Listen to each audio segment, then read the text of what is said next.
This story begins with Randall and his party making their way to the most dangerous dungeon to ever exist.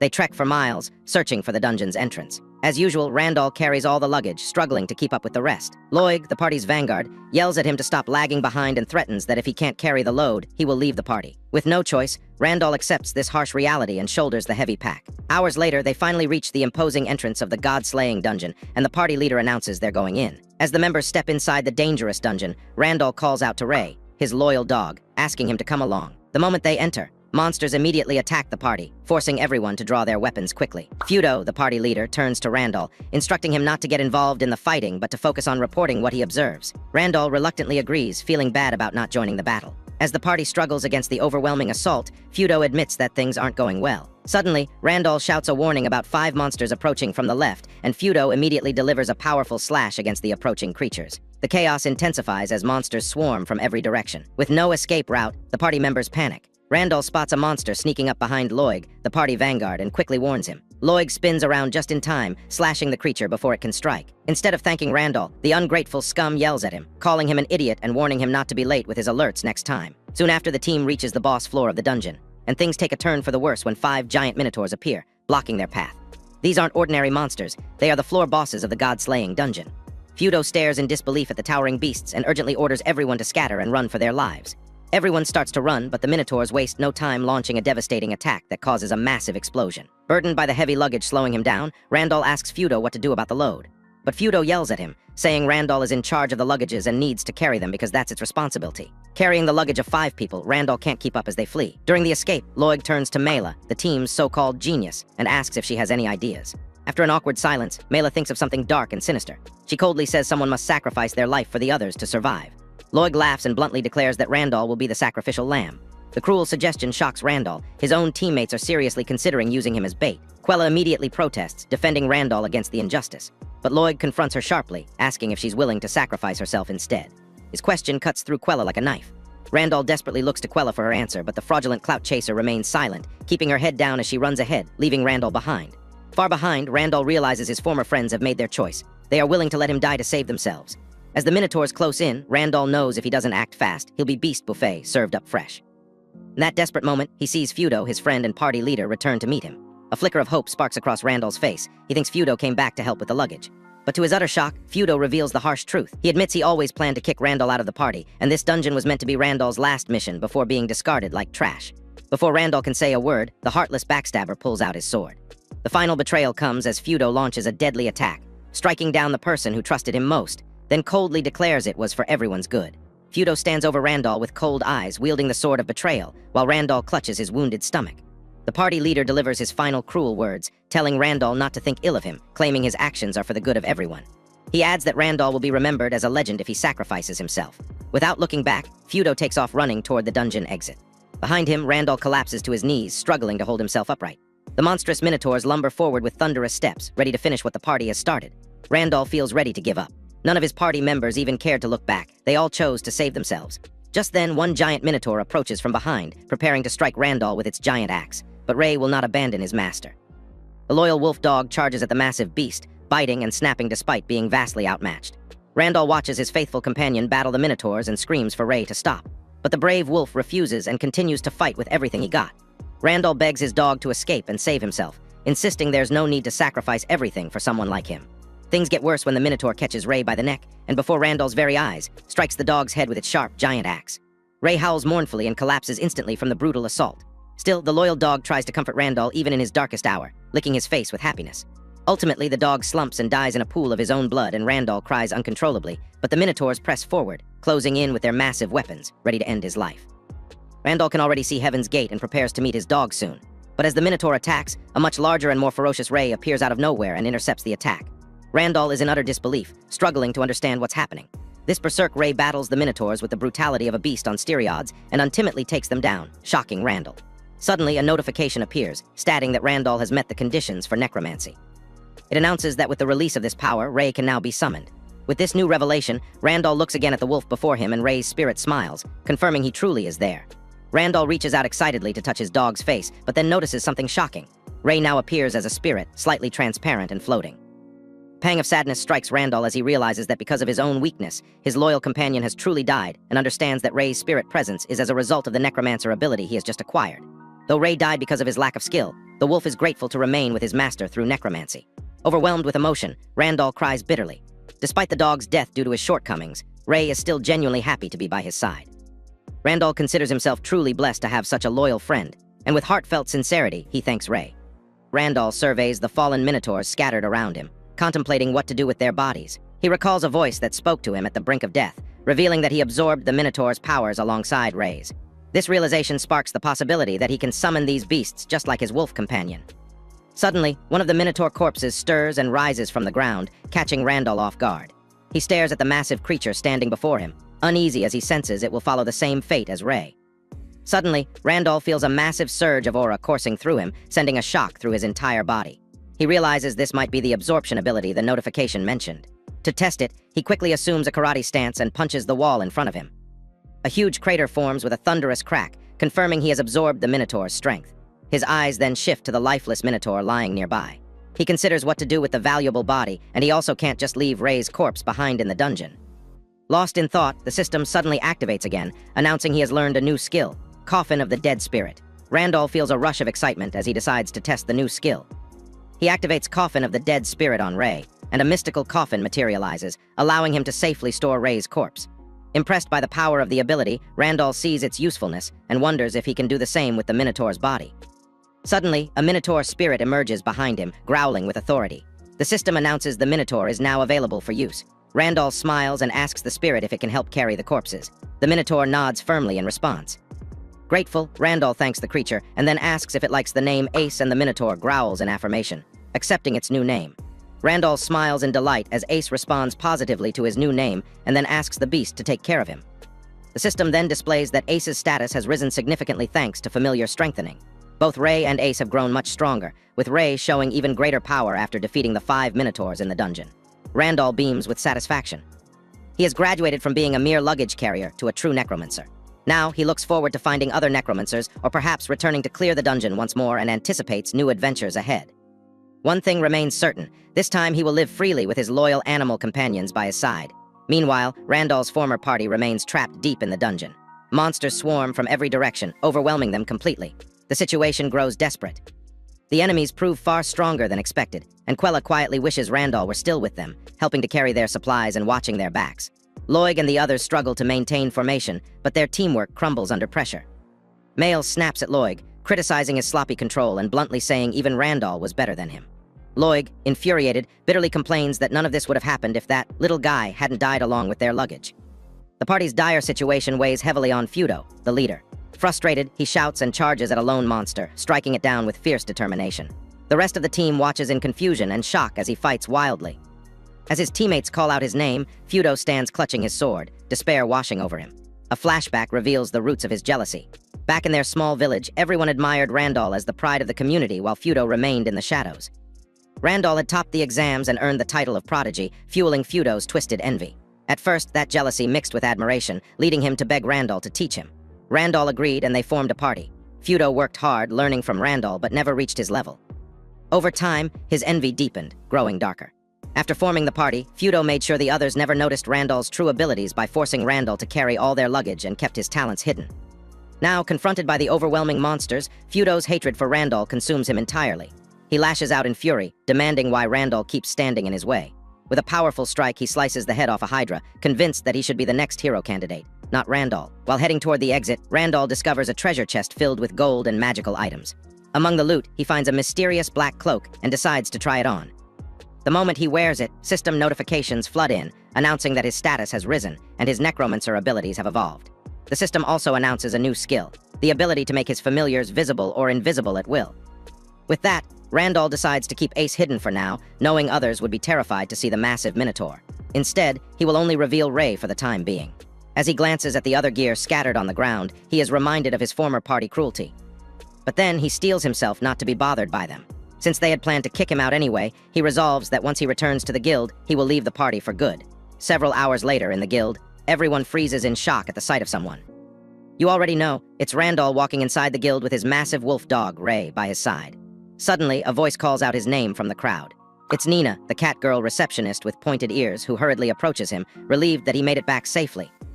The tension rises as Randall's unexpected survival quickly becomes the center of attention in the guild. His former party members spot him and freeze, clearly stunned to see him alive and well. Feudo, in particular, feels like he's seeing a ghost. With a nervous tone, he asks how Randall managed to escape, and Randall calmly replies that he defeated all 5 Minotaurs. Feudo says it's not possible. But with a fierce expression, Randall informs him that Ray, his beloved dog, died protecting him. Loig laughs in disbelief and then asks if the dog died. The mutt standing beside him, is it some kind of an illusion or something? But Randall ignores the clueless fool, which pisses him off. As Randall prepares to leave, reminding them he's already been kicked out, Loig grabs his wrist harshly, calling him a low-life piece of filth and demanding to know who he thinks he's talking to. When Loig tries to squeeze Randall's wrist painfully, he stops in shock, noticing that Randall doesn't even flinch and wonders where the guy got such strength. Just then, system notification sounds, announcing Randall has acquired superhuman strength from absorbing the Minotaurs, and Randall finds it amazing. With such strength, Randall knows he can shake off Loig like a useless fly whenever he feels like it, and that's exactly what he did. He yanks his hand free from Loig's grip, violently pushing Loig backwards. The confrontation escalates quickly as Loig retaliates, punching Randall in the face and sending him crashing to the ground. Feudo immediately steps in, ordering Loig to stop attacking Randall. But Loig insists that if Randall had protected their luggage properly, they wouldn't have gone through all that trouble. Right after he says that, Mael reminded Loig that he also performed poorly as a vanguard, and because of his uselessness, Quella got injured. Quella tries to keep the peace by claiming she's fine. But Randall decides to help her, magically pulling out a beautiful robe and telling Quella she can change into it. Surprised to receive such high-quality gear, a definite upgrade from her current outfit, Quella looks at it in awe. But then, Mael explains to everyone that the robe is a reward for beating the dungeon's floor boss. Randall also confirms her story by telling his former teammates that if they need anything from the reward, he's happy to give it to them. But with a nasty grin, the selfish meathead demands that Randall leave everything he got there. Randall is shocked to hear what the donkey is saying and asks if he's really telling him to drop everything. Loig says yes, and then blames Randall for the struggle they suffered back at the dungeon, emphasizing that Randall shouldn't even get any of the loot. Feudo tries to calm him down, but Loig isn't having any of it. His anger explodes as he tries attacking Randall again, grabbing his shirt. But at that moment, Loig freezes in confusion when he sees himself levitating like Dr. Strange. With just a flick of Randall's finger, Ace materializes, carrying Loig like a toy, leaving everyone in shock. With the guild members staring in terror, Randall explains that Ace is one of the Minotaurs he annihilated and is now his companion. Feudo, in shock, stammers, asking Randall how it's even possible for a Tamor to summon a dead familiar. Randall replies by reminding him that he had once told them Ray was also dead. Next, Randall points out that he's fine with splitting the loot evenly and then flicks his finger for Ace to drop Loig, and the Minotaur does just that. Turning to Nina, the guild secretary, Randall casually reports that he found 5 treasure chests in the dungeon and the only thing he took was the cloak, so they can split the rest among themselves.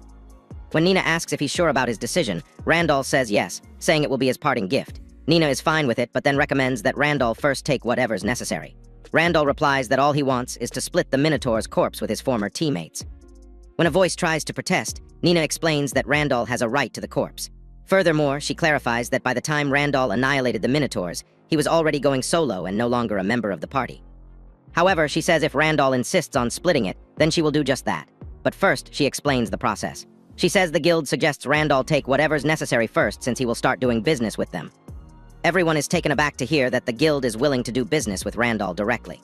Nina also points out that after inspection, the guild has concluded Feudo and his party will have to pay for their own part of the treasure.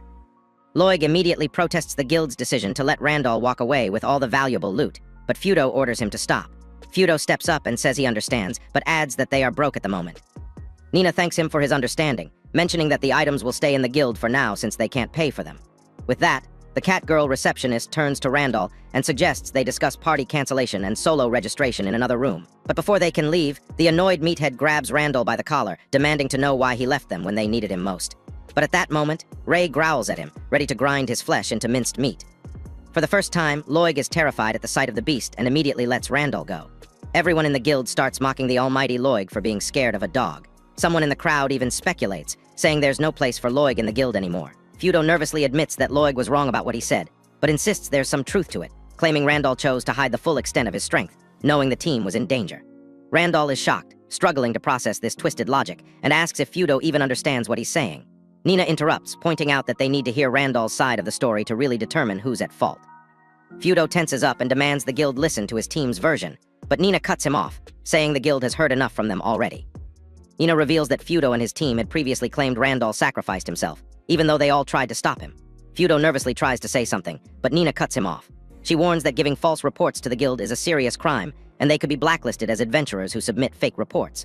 The cat girl receptionist adds that they risk losing their S-rank status, and depending on the severity, bounty hunters might even be sent after them. However, Nina reassures everyone that the guild will carefully examine both Feudo and his team's claims as well as Randall's side, aiming to make a fair and comprehensive judgment. She asks if everyone is okay with that and says she'll need their full cooperation. With that, she leaves with Randall to the office to hear his side of the story. At that moment, Quella looks at Feudo, who's sweating nervously, fully aware of how serious their situation is. Desperation written all over her face, she suddenly shouts, asking Nina and Randall to wait. Tears welling up, she pleads with Randall to take her with him. Shocked by her request, Randall stares at her in surprise. Before he can respond, Mail also betrays her team, blaming Loig for always stirring up trouble with the chivalric order. She adds that the guild won't overlook false statements, and doubts they'll ever be adventurers again. Both girls are ready to ditch Feudo, seeing Randall now as the better option.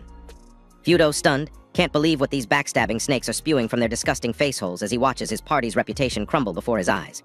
Randall, equally shocked that the girls could so easily betray their comrades when things got tough, firmly tells the cold-hearted hags that he would never form a party with people like them. Quella asks if that's his final decision, knowing her adventuring days are over. Randall replies with a firm yes, then urges Nina that they leave. As Randall and Nina walk up the stairs, Feudo and his team stand in awkward silence, fully aware that their lies are about to be exposed. In the office, Nina hands Randall a mysterious item to help with his organizing skills. At the same time, she admits that what Feudo and his team did was downright stupid. She points out that from the guild's perspective, it was obvious Randall was the true pillar of the party. Randall interrupts, insisting he wasn't, that he was just a useless tamer in charge of carrying the luggage. But the cat girl disagrees. She says that the ability to cover the party's shortcomings while carrying their luggage was only possible because he's a tamer. Without him, she adds, Feudo and his team definitely wouldn't have become an S-rank party. That said, Nina asks again if Randall will consider having Mail and Quella on his team. But Randall refuses the offer, declaring there's no way those gold diggers would join. Nina says she understands, but insists the guild still wants an S-rank party. She explains the guild is far from the royal capital, located on the frontier in Margrave's territory. She says when it comes to national defense, they're grateful to have S-ranked adventurers as permanent residents. Nina assures him they'll find suitable members soon enough and asks if he can please form an S-rank party. Still, the young Necromancer refuses, declaring he wants to go solo for now. He announces that this time he's going as a free man. Nina looks shocked by his decision, but says she completely understands his reasoning. She then explains that the guild still has a duty to maintain an S-rank party. Cheerfully, she suggests introducing Randall to someone and asks if he would accept them. Randall agrees to consider the offer if she really wants to introduce someone and says he'll think about it carefully. The cat girl gets excited and promises she'll be able to introduce him to someone great. Several days later, in some random village, Randall recalls his special mission. Days ago, Nina had asked him to investigate the vampire village. She explained that although the village was abandoned, many undead creatures had made it their base. She also told him the guild wanted him to deal with the vampire living there. Randall accepts the mission with no complaints, and Nina hints that this investigation might reveal why his powers shifted from a tamer to a necromancer. Suddenly, Randall finds himself face to face with terrifying monsters. A massive minotaur spirit named Ace lets out a thunderous roar, while beside it stands Ray, a one-horned wolf spirit. The creatures look fierce and ready to attack, but not at Randall, but at the undead creatures charging midair toward him. Randall screams at the terrifying scene, but Ace and Ray, his loyal tamed pets, lunges into action, slashing with sharp claws to take down the rotting zombies. But something incredible happens next. A notification appears telling Randall he succeeded in using necromancy. The system reveals that he gained some new skills from the undead. Intrigued, he decides to test this new power further by using a wide area contract to command multiple undead at once. The necromancer spell works perfectly as he gains even more skills from the creatures around him. This time he gained pain tolerance, flexibility, dietary enhancement, regeneration, physical resistance, and blood recovery. His stats skyrocket as he assimilates these abilities from the undead in his domain. Randall stands amazed as he realizes the true extent of his necromantic abilities. The protagonist can't believe he received such incredible abilities from the horde of undead. Shocked, Randall realizes there's a huge difference between tamming and necromancy. He explains that with tamming, you work alongside creatures even after taking control. But necromancy lets him absorb only their abilities, and if he wants, make the opponent vanish completely. Suddenly, a mysterious voice interrupts him. A blonde vampire girl with bat wings named Miriam appears behind Randall. She's come to see the fool who disturbed her beautiful sleep and even erased her familiars. The vampire girl lets out a wicked laugh, declaring that this will be her revenge for what he did to her family. Without hesitation, Miriam lunges forward, striking Randall with tremendous force. Blood sprays as her claws tear into him, ripping off his right arm. The young man cries out in pain, but quickly notices something strange. It doesn't hurt nearly as much as it should, thanks to his newly acquired pain tolerance skill. Suddenly, Randall's tamed wolf, Ray, leaps into action. But the vampire girl cheerfully asks if the beast wants to play with a wicked smile. Panicking, Randall shouts, warning Ray that these creatures aren't someone he can beat easily. But the white wolf spirit is already charging forward with incredible speed. Miriam effortlessly dodges the attack by leaping aside, and then cackling like a true villain orders the white wolf to sit with a tremendous explosion. Furious over the attack on his companion Ace, the Minotaur spirit, joins the fierce battle against their powerful enemy. But the vampire girl simply flicks her finger, delivering a crushing blow that sends the beast flying backward. The massive Minotaur crashes into the ground with a thunderous impact as debris scatters everywhere. Our protagonist watches in horror as his trusted companion takes serious damage. Shocked, Randall realizes this girl is too strong for them to win. Bleeding heavily from her earlier attack, he knows that at this rate, he'll die from blood loss before she's finished. The vampire girl hovers above him, her bat wings spread wide, wearing a terrifying grin. She declares that playtime is over, her eyes glowing with deadly intent as she prepares to deliver the final blow. Terrified, Randall knows that one more hit will surely mean death. In a desperate move, Randall activates his White Inferno skill, summoning a massive swirling vortex of white flames that engulfs the battlefield. But to his shock, Miriam walks calmly amidst the burning flame, completely unscathed. Realizing his magic won't bring her down, Randall groans in frustration. Miriam then mocks him, asking if that's all he's got, but Randall smirks and replies there's more. He follows up with a devastating lightning attack that crackles with immense power. Miriam gasps in shock, mesmerized by the magic before her eyes. The lightning and flames collide violently over the ruined village, creating an explosion that shakes the ground like an atomic blast. Under the cold moonlight, the young man struggles to catch his breath after delivering such a powerful strike.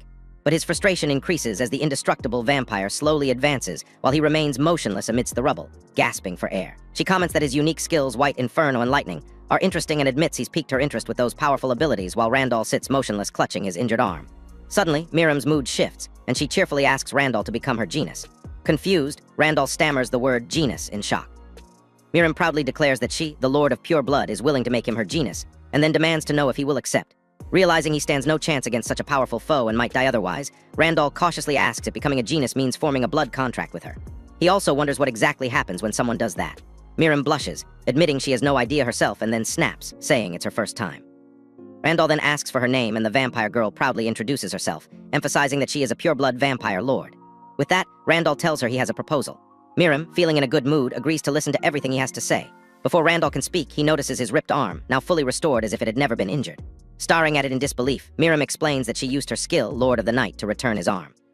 With what she has done, Randall reflects that it's safe to conclude that the vampire girl poses no threat to humans. So gathering courage, he makes a bold bet and asks if she'll become his friend. Miriam looks taken aback by the unexpected request, wondering what he truly means by friend. After a brief pause, a sad expression washes over her face as she admits she's scared. Randall, confused, asks if she's scared of him, but Miriam replies that she's scared of humans in general. She explains that vampires and humans are fundamentally incompatible because humans are living beings. Yet, even those who don't interfere with humans have been hunted down and eliminated. Her voice softens as she talks about this persecution, admitting she can't trust humans after everything that's happened. However, she adds that if he becomes her genus, she won't be betrayed, since a genus is like a subordinate comrade or a child. Understanding her situation, Randall agrees to become her genus. In return, he asks her to make a contract with him using Necromancer, so they can stand as equals rather than as master and servant. Miriam looks surprised by Randall's unexpected proposal, but agrees to become his friend, impressed by his persistence.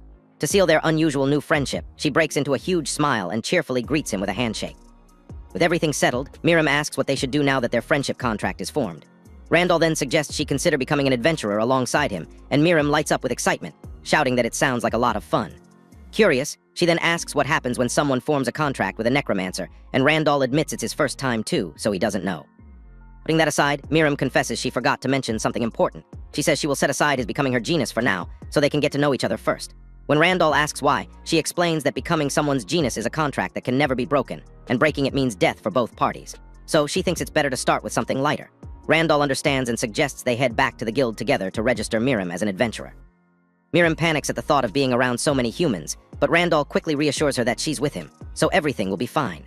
Randall seems genuinely happy about his newfound friendship with the vampire girl, and so under the night sky, the unlikely pair prepare to depart on their new adventure. As the wind grows stronger, Randall travels with Ace and Ray by his side. Since it's getting late, he spots an inn and suggests they rest for the night. Inside the inn, they discover there's only space for 2 people. Randall then apologizes, saying he could only get 1 room. However, Miriam cheerfully says it's fine since getting another room would be wasteful. As they settle into the room, the vampire girl recalls that they haven't formed the contract using Necromancer yet and suggests they do it now. Randall agrees and activates his Necromancer ability. Suddenly, a massive swirl of necromantic energy surrounds both of them. After that, a notification appears saying the contract is complete. The system confirms Randall has formed a contract with the vampire Lord Miriam. Randall suddenly feels a mysterious sensation flowing through his body. And at that moment, multiple skill notifications appear showing he has gained incredible new abilities like Blood Regeneration, Black Wings, and Lord of the Night. This confirms that since they formed a contract using Necromancer, their skills are now shared. As Randall's stats increase, Ray, Ace, and Miriam's statuses also improve substantially, thanks to familiar strengthening. Following this transformation, Miriam comments that it looks like it was quite a tiring journey for him, and then says goodnight to Randall as they prepare to sleep. She reminds him they have to wake up early tomorrow. Randall agrees and wishes her good night as well. Meanwhile, elsewhere in town, Randall's former party faces the harsh reality. They sit in despair as their world crumbles around them. The tension in the room is suffocating, with blame flying everywhere. Loig urges Mael to do something about their situation, but she turns the question back on him, asking whose fault it really is that things ended up this way. Overcome with emotion, Mael breaks down, admitting they can't escape being blacklisted by the guild. She explains that they went too far back in the dungeon. She says there's no turning back now from their terrible decisions, and it's probably the end for all of them. With faces full of despair, they all realize their adventuring careers might be over. Feudo, meanwhile, wonders how many more times Randall will keep interfering with his plans. He questions how long he'll have to live in Randall's shadow as he stares out the window, with bitterness and resentment for Randall growing stronger with every passing moment. The next day, Miriam, Randall, and his loyal familiars head into the forest to solve the issue with the corpses. Before they begin, Miriam warns Ace and Ray that once this starts, they won't be able to return and asks if they're fine with that. The familiars nod in affirmation.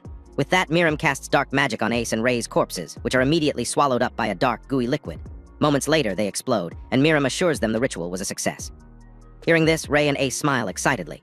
Suddenly, a flash of intense, bright light surrounds the beasts, and a system notification appears, announcing that their status will be greatly enhanced due to evolution. Instantly, Ray and Ace evolved into their highest-grade species forms. Ace becomes a unique monster, while Ray evolves into a Fenrir. While watching the beasts evolve, Miriam explains to Randall that for Ace and Ray to grow stronger, their bodies had to fuse with their spirits.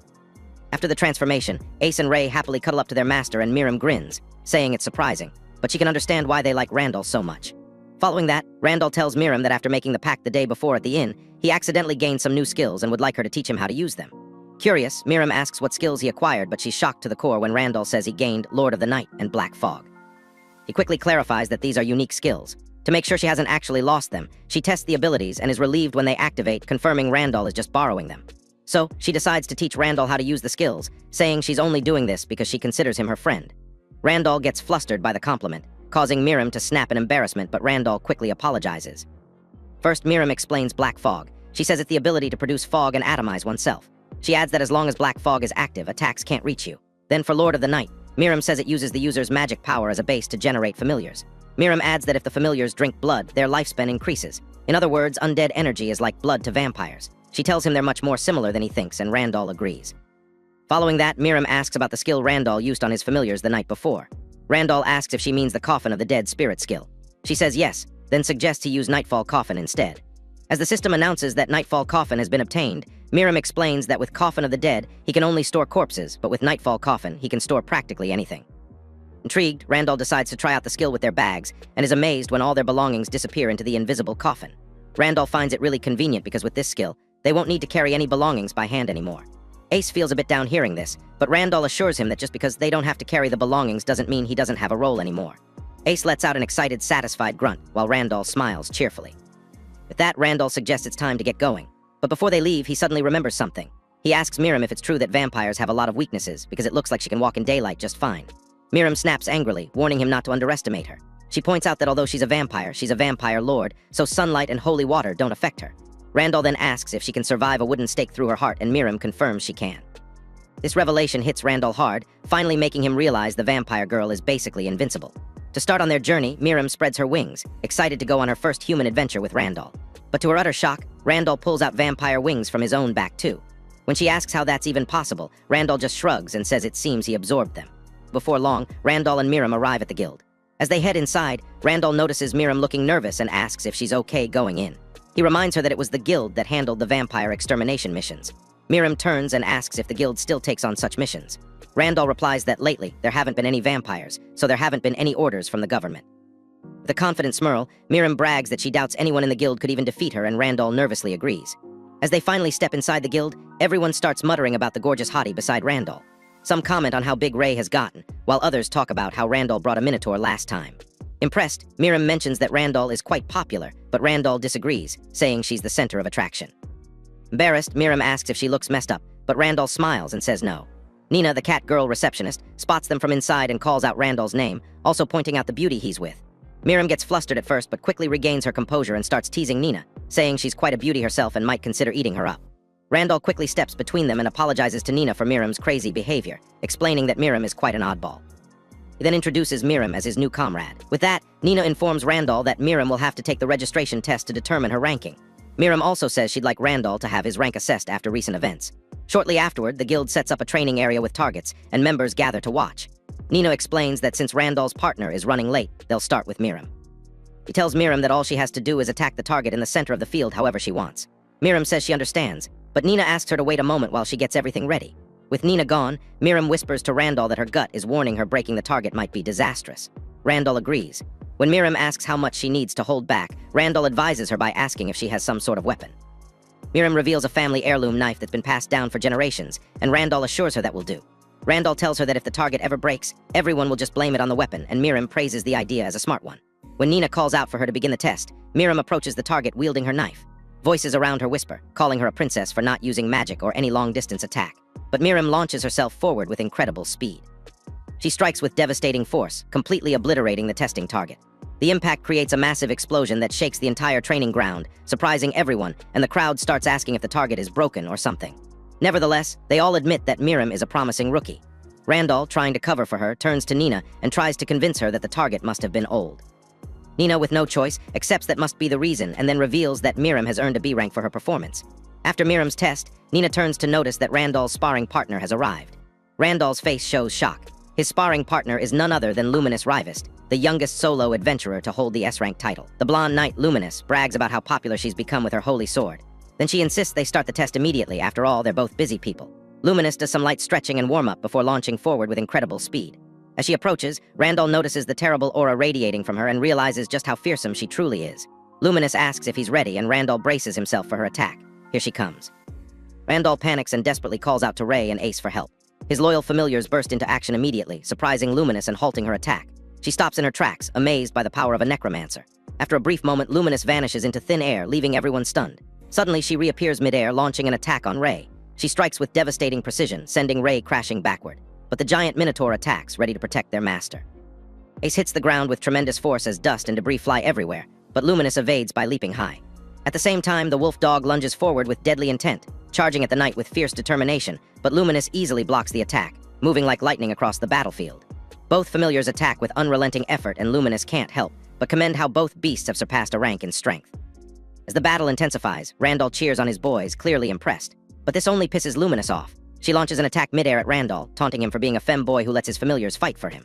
Randall panics and suddenly activates his black fog ability, creating a massive dark cloud.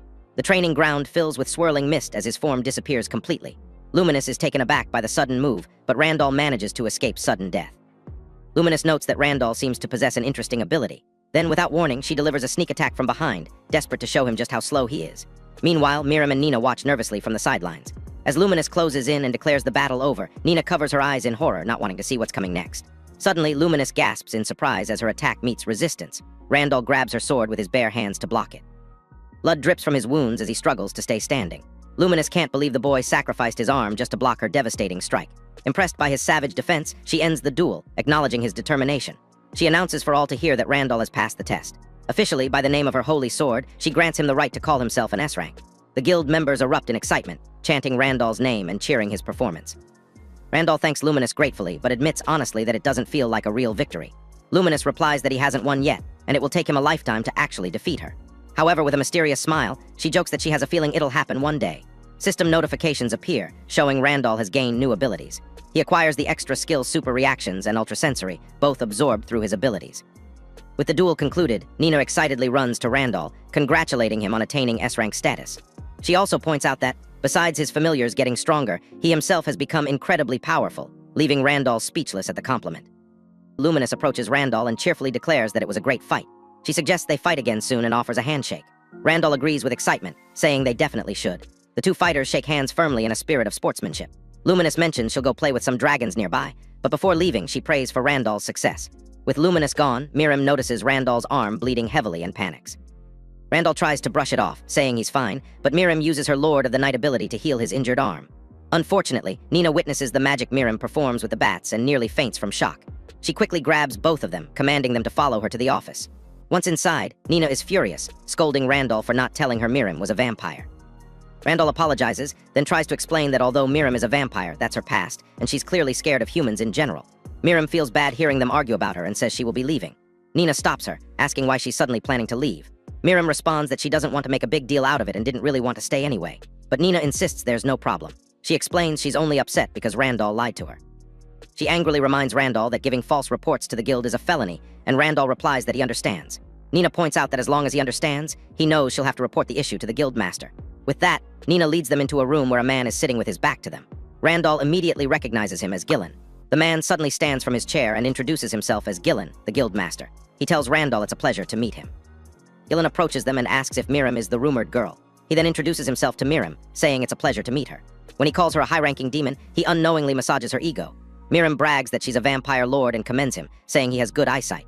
Gillen seems interested in the relationship Randall has with Miriam and assumes Randall must be her kin or something. But Miriam excitedly speaks up, saying Randall is her friend. Gillen smiles and mentions he has something to say before anything else. Unexpectedly, he kneels down and apologizes, explaining that if he were more competent, things with Randall's former party wouldn't have turned out the way they did.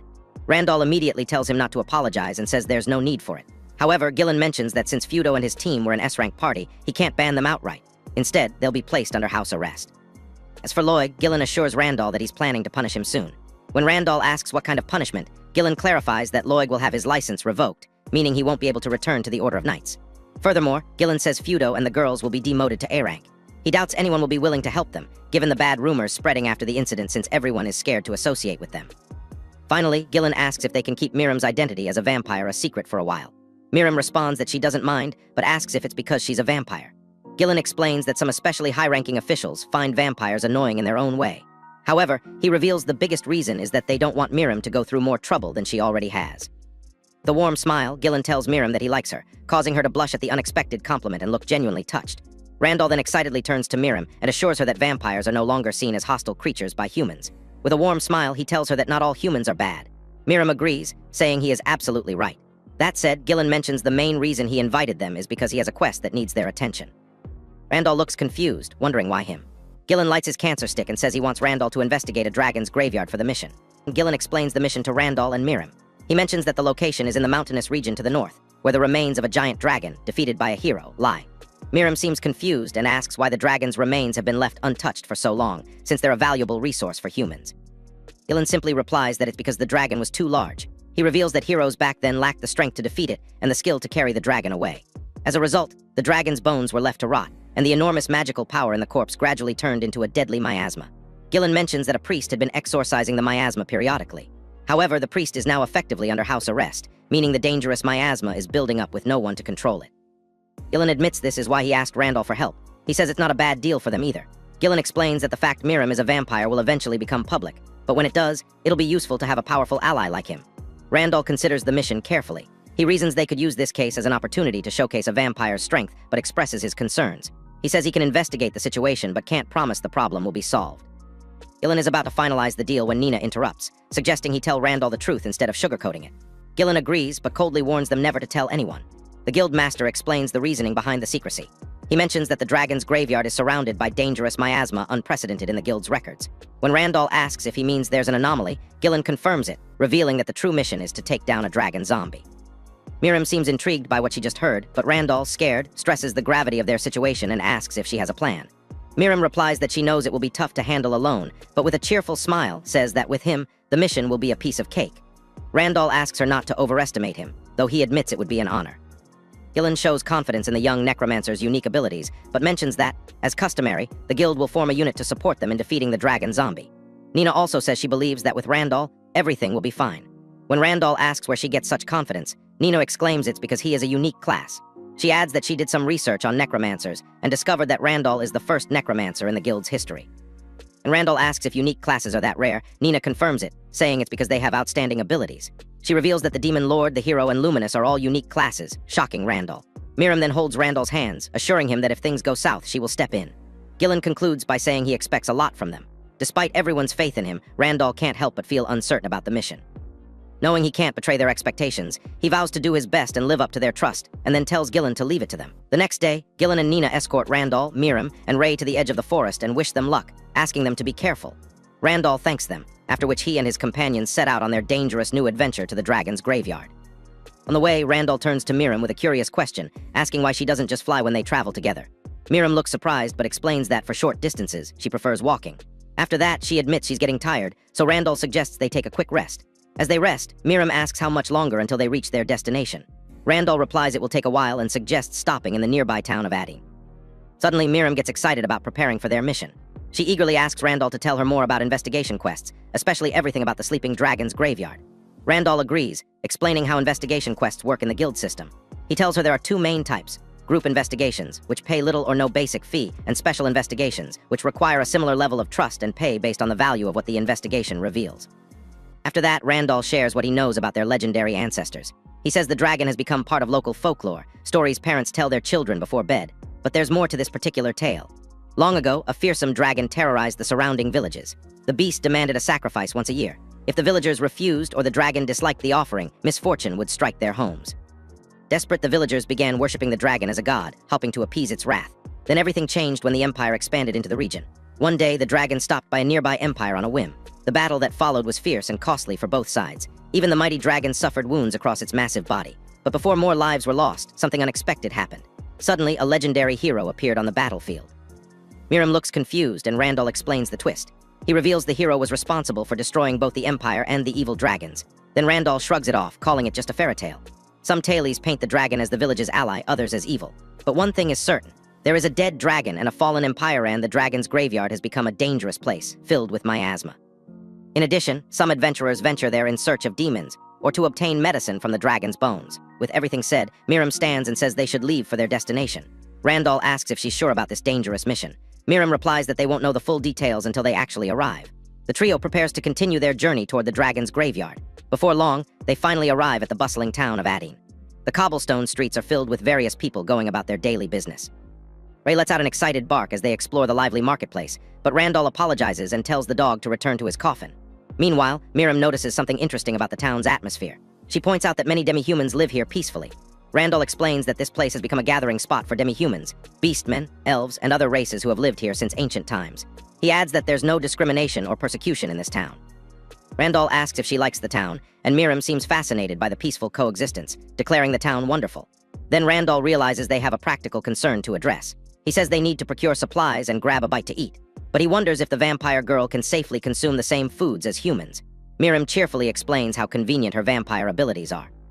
She reveals she feeds on mana instead of traditional food, which means she can collect energy from her familiars without trouble. Randall says it's fine since her feeding is all settled, but the vampire princess yells that's not what she meant and then gets excited talking about how much she loves human food. She says she especially loves cookies, describing them as amazing and full of energy. Several hours earlier, inside an apartment, Loig suddenly bursts in, excitedly shouting Feudo's name. When asked what's going on and why he's in such a hurry, Loig eagerly announces he's found out Randall's next assignment. He tells Feudo that Randall's next location is the dragon's graveyard and suggests they go there too.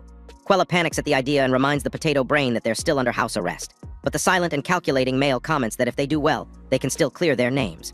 Loig chimes in, saying he's heard strange things are happening at the location. He adds there must be a reason why Gillen is keeping the assignment secret and specifically asked for Randall. Still, Feudo dismisses the whole dragon thing as mere rumor, but Loig insists it's no rumor this time. He emphasizes that the dragon zombie might actually resurrect, and only Quella the Saint will be able to use her powers to stop the monster. Quella is surprised to hear this, but Loig reminds her she's the only one who can truly defeat the dragon zombie. Nervous, Quella mentions that the girl with Randall is also quite powerful. Loig grabs her by the shoulder, asking her not to be a coward. He explains that if they don't do anything about the zombie dragon, the whole country will be in trouble. But if they do act to stop it, it will be a great honor for them. Loig insists they act as a team and asks Feudo what he thinks about the suggestion. At that moment, Feudo reflects on the situation. He thinks about the torture he suffered being in Randall's shadow, coupled with everything that has happened recently. His desperation grows, and he agrees with Loig, telling Quella that they will need her powers if the dragon zombie does resurrect. Banging her fist on the table, Quella reasons that if she does her best, everyone will be saved and they won't be in trouble again. She declares that she will do it, and the whole team is fired up to prove how much the people still needs them. Meanwhile, at the guild, Gillen receives an official order from Lord Cecilum, the lord in charge of the province. The order includes Loig's picture and instructs that his license is hereby revoked. Back in the city, on their way to get food, Miriam grows tense at the sight of so many people. Randall notices and reassures her that as long as humans aren't hostile, she should be fine around the demi-humans too. Trying to appear more natural, Miriam suddenly grabs Randall's hand. Gets flustered, and their awkwardness draws stares from everyone on the road. Miriam's eyes widen in surprise when she spots something she likes. She quickly drags Randall toward a stall selling food, then later tries on a dress she fancies.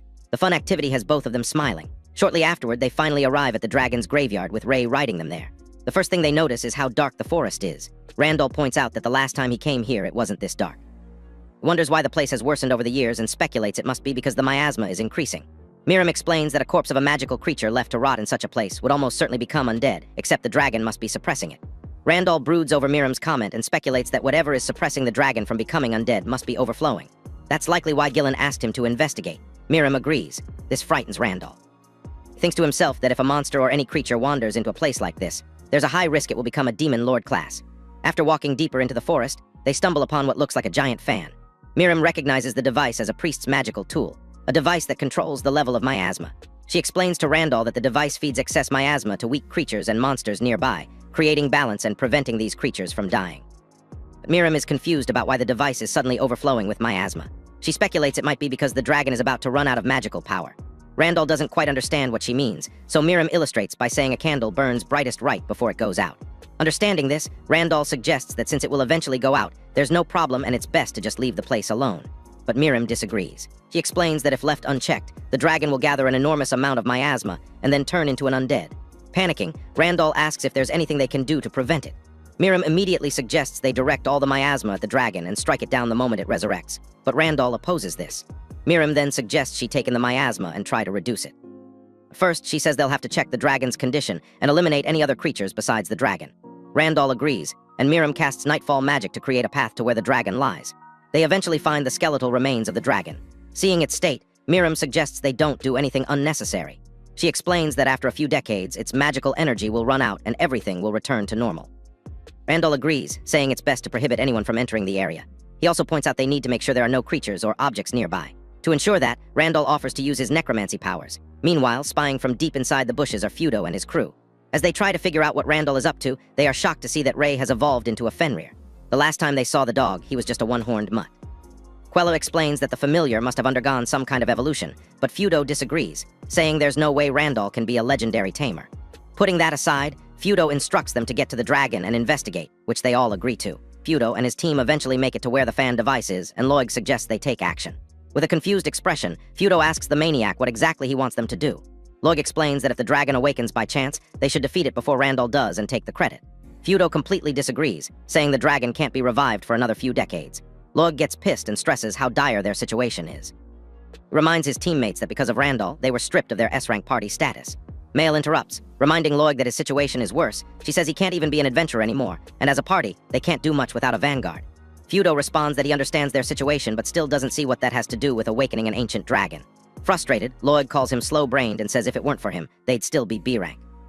Loig clarifies that in a messy situation like theirs, they're done for unless they defeat a Calamity-class monster. He tells everyone all they have to do is wake the big guy up and then crush him. At that moment, Feudo and the girls start to see reason in what Loig is saying, but Quella protests, saying it would be stupid to deliberately wake a dragon. In response, Loig asks if she wants to go down in history as the cold-hearted and most useless saintess who abandoned her companions. Placing his hand on her shoulder, he advises her that to avoid that, she must be ready to slay the dragon and become a hero. Then she will solidify her status as the saintess of miracles. Those words hit Quella like a brick, and she immediately begins imagining herself as the saintess all the children revere. With that, she agrees to do exactly what Loig wants, to awaken the dragon. She moves close to the fan device, cross-totem in hand. As she casts a spell, a massive miasmic blast erupts from the device. But suddenly, Quella notices something is wrong. When asked what's wrong, Quella shouts that she's lost all control over the device. Panic spreads through the team, and Mael immediately casts an invisibility spell to prevent them from being seen. With chaos unfolding, Loig suggests they get the heck out of there. When Feudo asks what will happen to the dragon zombie, Loig replies that they'll return as soon as the dragon takes care of Randall. With a wicked expression, Loig asks if that isn't a great idea. Feudo and the girls freeze in shock at how twisted Loig is but agree and flee. Just then, Miriam notices the presence of people nearby and immediately leaps high to check. Curious, Randall activates his black wings to catch up. When they reach the fan device, Miriam explains she came because the device was acting weird and because she sensed someone's presence nearby. With everything going on, Randall asks if everything is okay with the dragon's corpse since the device has been altered. Miriam replies that she's also worried and suggests they check the dragon as soon as possible. The moment they reach the skeletal dragon, they notice an ominous aura emanating from it. Miriam immediately points out how serious the situation is. He explains that the dragon has absorbed too much miasma and is already on its way to becoming a dragon zombie. Randall starts to panic and asks how long it will take before the dragon becomes a full-fledged zombie. Miriam says a few minutes at best. When Randall asks if they stand a chance to defeat it, Miriam says they don't have to defeat it. Judging from the dragon's condition, she doesn't think it will survive long after waking as a dragon zombie. She believes the dragon will only last about half an hour or so. That's when Randall will step in and, using his necromancy, subjugate the dragon's spirit. Suddenly, the ground beneath them starts to shake like an earthquake of unimaginable scale. Miriam announces that the dragon is about to wake and asks Randall to try to stay alive for just 30 minutes. The zombie dragon awakens, letting out a thunderous roar as its wings flap loudly. Randall stares nervously at the beast, but Miriam reminds him all he has to do is hold out for 30 minutes and try not to die. Will Randall and Vampire Girl defeat the zombified ancient dragon? Comment, Greatest Necromancer, if you're hyped to see what happens next in Part 2. If you enjoyed this video, drop a thumbs up and don't forget to subscribe for more awesome content. Thanks for watching, as always.